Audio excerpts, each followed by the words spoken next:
भगवान श्री कृष्ण गीता में कहते हैं कि कर्मण्येवाधिकारस्ते मा फलेषु कदाचन। मतलब आप कर्म करते रहिए, फल की चिंता मत कीजिए। ये शब्द जो कर्म है, कर्मान, सुनने में जितना छोटा लगता है, इसका अर्थ उतना ही गहरा और रहस्यमय है। अब हम कहते हैं कि यार हम तो अच्छे कर्म कर रहे हैं, फिर भी हमको उसका फल नहीं मिलता। जो लोग बुरा कर्म करते हैं, फिर भी उनके साथ अच्छा ही अच्छा होता रहता है। तो ये कर्मा क्या है? क्या ये हमारे पास्ट लाइफ से अटैच होता है, कनेक्टेड होता है? हम अपने कर्मों को कैसे सुधार सकते हैं? तो कर्म के इर्द गिर्द ही हमारा आज का पॉडकास्ट का टॉपिक होगा। तो मैं चाहती हूँ कि आप बिल्कुल आसान भाषा में, बिल्कुल इजी लैंग्वेज में बताएं कि कर्म को हम कैसे समझ सकते हैं। बहुत सिंपल है। ये समझना है कि ये जो दुनिया है ये कर्म क्षेत्र है। जैसे आपने बहुत अच्छा मिसाल दिया श्रीमद् भगवद गीता का, तो कहते हैं कि वो भी कुरुक्षेत्र के मैदान में श्री कृष्ण ने अर्जुन को गीता ज्ञान दिया। तो कुरुक्षेत्र एक्चुअली में कुरु यानी कर्म, क्षेत्र यानी ये जो स्थान है। एक्चुअली ये बात किसी स्थान की नहीं है। ये सृष्टि रंगमंच के ऊपर जो आत्मा कर्मेंद्रियों के द्वारा ये जो हमें शरीर मिलता है, ये हमारी कर्मेंद्रियां हैं। तो कर्मेंद्रियों का आधार लेकर मनुष्य आत्मा कर्म करती है इस कर्म क्षेत्र पर। तो जैसे एक बीज होता है, बीज को बोया जाता है और उसका फल निकलता है। कुछ फल ऐसे होते हैं जो जल्दी निकल आते हैं, कुछ को साल लगते हैं, कुछ को ज्यादा साल लगते हैं। तो ऐसे ही मनुष्य आत्मा भी जो संकल्प रचती है, कुछ संकल्पों का जो फल है, यानी जैसा हमने सोचा तुरंत हो जाता है, जल्दी से भी हो जाता है, एक आधे दिन में भी हो जाता है।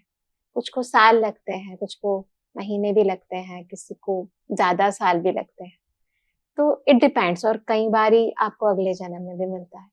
तो ये सब डिपेंड करता है। जैसे हर बीज एक जैसा नहीं होता है, वहां पर भी वैरायटी होती है, तो उनको तो हम समझ जाते हैं, लेकिन कर्म रूपी बीज को हम समझ नहीं पाते हैं। लेकिन ये पक्का है कि इस कुरुक्षेत्र के ऊपर यानी इस कर्म क्षेत्र के ऊपर हम जो भी संकल्प उत्पन्न करते हैं उसका फल जरूर मिलता है।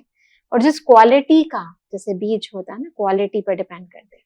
जिस क्वालिटी का बीज होगा उस क्वालिटी अनुसार ही फल उत्पन्न होगा। अभी बीज बो लिया केवल यहाँ तक तो सीमित नहीं होता ना फल। उसके बाद उसको धूप भी चाहिए, उसको पानी भी चाहिए, उसकी रख रखाव भी चाहिए। ऐसे हम कर्म का बीज जो है वो बोते हैं, संकल्प उत्पन्न करते हैं, परंतु उसके बाद आगे क्या करते हैं, है ना? उसके लिए आपको कुछ पुरुषार्थ करना पड़ता है, उसके लिए कुछ मेहनत करनी पड़ती है, उसके लिए याद की धूप चाहिए, उसके लिए ज्ञान चाहिए, है ना? तो ये सारी जो धूप है, ये खाद है, फिर आप उसके बाद किस भाव से वो पैदा कर रहे हो। भावनाएं जो है वो एक तरह से सींचती हैं। अगर आपकी भावनाएं बुरी हैं तो फिर वो फल के ऊपर उसका असर आता जाता है। तो हम कई बार समझ नहीं पाते हैं। और मैं समझती हूँ कि हर एक व्यक्ति को जब वो पैदा होता है, क्योंकि हम जब पैदा होते हैं तुरंत हम कर्म करना प्रारंभ करते हैं। इससे पहले कि हम इसको और डिटेल समझे, मैं पहले ये समझाना चाहूंगी कि कर्म करते कैसे हैं। आत्मा एक शक्ति है, एनर्जी है। आत्मा ने शरीर को धारण किया। अब आत्मा की 3 मुख्य शक्तियां हैं, मन, बुद्धि, संस्कार। तो मन थॉट्स क्रिएट करता है, ये हमारा पहला स्टेप होता है कर्म का। बुद्धि निर्णय लेती है, डिसाइड करती है कि मैंने जो कर्म करना है ये कैसे करना है, किस टेक्निक से करना है। और जब हम मन से सोच कर, बुद्धि से समझ कर, कहते हैं ना सोच समझ के करो, फिर सोच समझ के जब हम करते हैं, इन कर्मेंद्रियों से करते हैं, चाहे हम देखते हैं चाहे हम सुनते हैं, ये भी कर्म है ना। देखना, सुनना, बोलना, सोचना भी एक्चुअली में एक कर्म है। फिर कर्मेंद्रियों से जो भी हम आगे चलकर कर्म कराते हैं, तो ये सारे कर्म एक लंबा प्रोसेस होता है। और अगर हम एक ही तरह का कर्म बार बार करते हैं तो हमारी आदत बन जाती है, और वही आदत आगे चलकर हमारे संस्कार बन जाते हैं। फिर उसके बाद ये संस्कार इतने डीप चले जाते हैं कि कई बार व्यक्ति नेक्स्ट बर्थ भी लेता है तो उसमें भी कैरी फॉरवर्ड हो जाता है। अच्छा, तो ऐसे ही होता है कहीं। इसीलिए एक घर में एक ही एनवायरनमेंट में 2 बच्चे पैदा होते हैं, सब अलग अलग होते हैं, क्योंकि जो पास्ट लाइफ के अंदर जिन्होंने कर्म किए हैं उसका फल, उसके संस्कार, एक्चुअली वो संस्कार हर एक के अलग अलग हैं।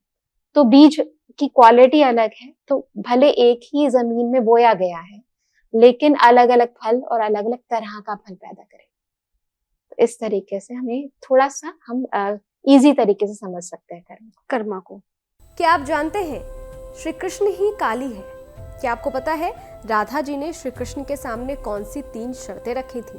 क्या आप जानते हैं कि द्रौपदी पिछले जन्म में कौन थी और उन्हें 5 पति कैसे मिले? स्तुति चैनल पर सोमवार से शुक्रवार हम लेकर आ रहे हैं ऐसी ही पौराणिक और रहस्यमय कहानियों की खास सीरीज, जहां हर कहानी में छिपा है धर्म, रहस्य और जीवन का गहरा सच। तो अभी स्तुति चैनल को सब्सक्राइब कीजिए और इस अद्भुत सफर का हिस्सा बनिए। इस वीडियो में दी गई जानकारी केवल पौराणिक मान्यताओं, धार्मिक विश्वासों और ज्योतिषीय तथ्यों पर आधारित है। स्तुति इनकी पुष्टि नहीं करता। किसी भी उपाय को अपनाने से पहले संबंधित विशेषज्ञ से सलाह जरूर लें।